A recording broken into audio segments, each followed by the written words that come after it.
412-575-2600 on the Bordas and Bordas hotline. Not the only Dukes team with a 10-game winning streak to speak of. Well, men's team had a 10-game win streak, too, before UAB. They had one before I have UAB. never felt older than interviewing Laya Soleil from the Duquesne women's basketball team. She's a tremendous post player, has a wide array of post moves.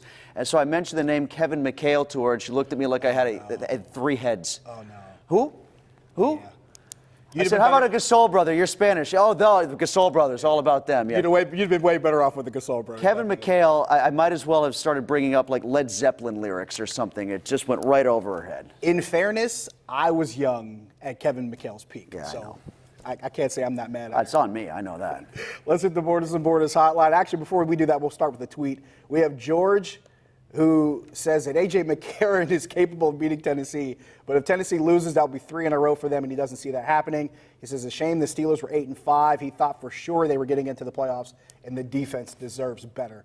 I would agree with that. See, I never thought for sure because the Bills stayed in front so much that it never made me feel secure that they would fall out of a spot and that the Tennessee Titans wouldn't catch up to them. I never felt solid even at 8-5. And they had won so many games in such a cluster. We talked about the Steelers winning 8 out of 11. The Bills had stacked up a bunch of wins, too. Plus, I was just waiting for the other shoe to drop with the offense the whole time. True, and it technically never did. But No, it did. I mean, it did, but just not in the way we expected it to. It did twice. It did against the Browns, then it did against the Bills, and the difference was Duck was able to pick up the shoe the first time. He hasn't been able to do it this time. Oh, you were talking about the Steelers' offense. I thought you were talking about the Bills' Oh, offense. no. But no, to George's point, I think it makes a lot of sense. And it comes back to a discussion that I had with David DeCastro last season. He talked about playing complementary football. He talked about how, if the defense gets the ball back for the offense is obligated to score points and make the defense's job easier. And he said one thing that happened last season was it seemed like something would happen on one end, but it wouldn't happen on the other end, and they can never seem to get that meeting in the middle, and it became a problem. But we saw a little bit more of that this season, but like you mentioned, the wheels started to fall off. The San Francisco game is the utmost example of that. Absolutely. Because when you look back at how the defense did a good job of capitalizing on San Francisco mistakes and putting the offense in a prime position to score, they just didn't do it. And somehow the Niners might have played their worst game of the season and still managed to beat the Steelers that day because of their inability to capitalize on gifts in the red zone. Absolutely. We will go to the phone lines. We'll start with, it's not Saturday night, but we'll start with Judy in Springdale. Judy, you're on the Nightly Sports Call. Can you hear me? Yes, I can. Anyway, I guess you heard about the 5 boys from Slippery Rock that made All-American. No. Actually, we did.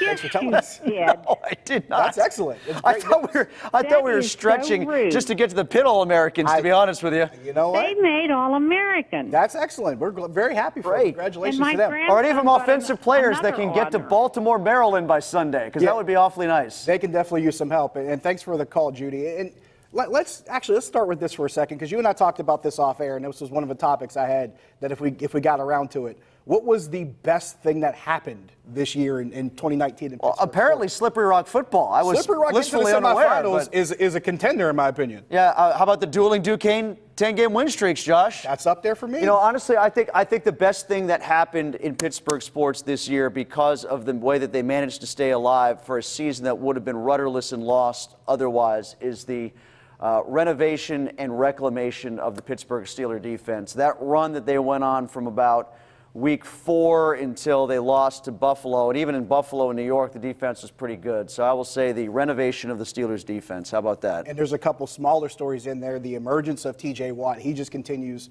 to go off the scale. Bud Dupree playing the way he's been playing, the Minkah Fitzpatrick trade, all those things kind of dovetailing together into what this defense has become this season. So good point by you. Let's go to Mike in Oakland. Mike, you're on the Nightly Sports Call. Hey, what's up, guys? How you doing tonight? Good. How are you? Good. Quick, actually, since you brought up Pitt, real fast comment about Pitt, and then I want to talk about the Steelers briefly with their offensive line.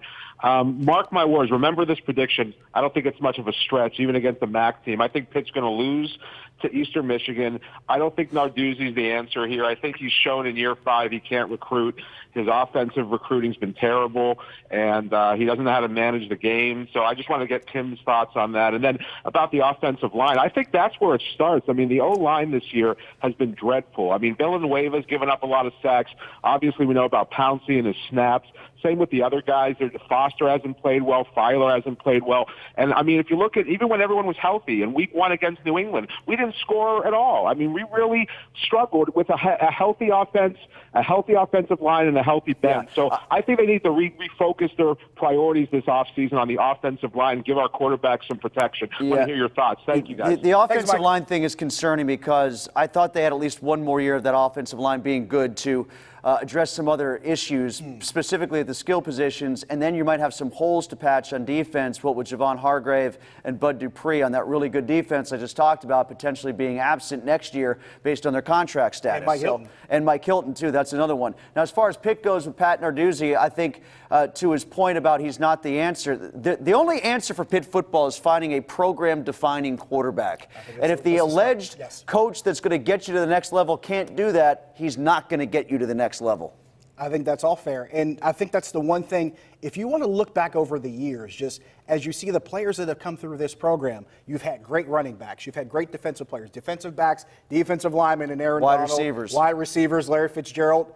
Has there been that quarterback that has really set himself apart? Yeah, and we're not talking about good college quarterbacks like Rod Rutherford and Tyler Palko were. We're talking about Joe Burrow types. I mean, we're talking about program-defining QBs.